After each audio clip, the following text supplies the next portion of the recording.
Best wishes for 2020. Of course, we hope that we can bring you good economic perspectives for this year as well. Now, this year started obviously with negative news. In particular, the US attack on the Iranian General Soleimani and the Iranian reaction to that was obviously very bad news for the economy and for financial markets. Typically, these kinds of geopolitical shocks may cause some economic disturbance and disturbance on financial markets. However, we haven't seen that so far. Apparently, financial markets are still confident that their optimism that started actually last year already can last for a while. And actually, these geopolitical disturbances do not seem to matter very much at this moment. Of course, there can always be an escalation in this conflict, but at this moment, it's rather de-escalation that we observe, and therefore we don't expect there will be a lasting impact. We have seen oil prices going up a little bit, long-term interest rates going down a little bit, but these were all very temporary factors. More fundamentally, if we look at the global economy, we do expect that 2020 will be a good economic year.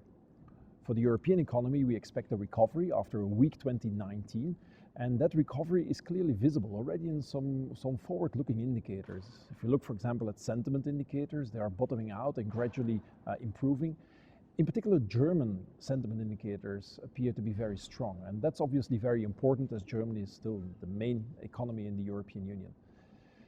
We also observe for the US economy that things are still quite okay. For example, labor market indicators are very fine. The payroll indicators were good again. Wage growth is good in the US as well as in Europe. So all these elements together basically support our view that the global economy, in particular the European economy, will do very well in 2020. 2020 won't only be a year of economic recovery, it will also be a year where we see a return of inflation. If you look at the latest inflation figures, they tend to be higher in many countries, in particular in the US as well as in the euro area. For example, in the euro area, inflation increased from 1% on an annual basis to 1.3%. Now 1.3% is still far away from the ECB inflation target of 2%, but it's a clear acceleration in inflation.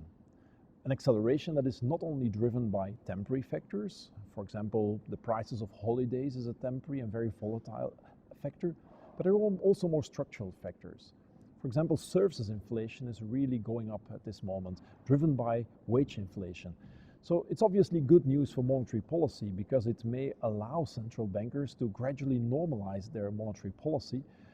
But obviously 1.3% is not yet enough to expect that in the short run. What is probably more important this year is that the Federal Reserve as well as the European Central Bank are evaluating their monetary policy and their tools. And in particular, they may decide to change their inflation targets and interpret inflation targets in a bit more flexible way. And that could obviously have a major impact on monetary policy later on this year. 2020 might also be the year where the euro will become stronger. Already at this moment, we observe that the US dollar is not really getting stronger despite the geopolitical uncertainty and the US-Iran crisis. Rather, we see that the euro is strengthening at this moment, very gradually, but we do expect that this very gradual upward trend for the euro will continue this year and also next year.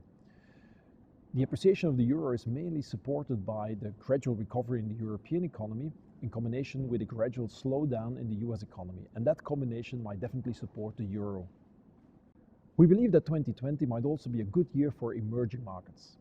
Generally speaking, we see that market optimism leads to more risk appetite, and investors are clearly interested again in some countries that didn't perform very well last year. If we think, for example, of countries like Argentina and Turkey, we do expect that they will gradually recover this year, and that might, of course, also support investor interest in those countries.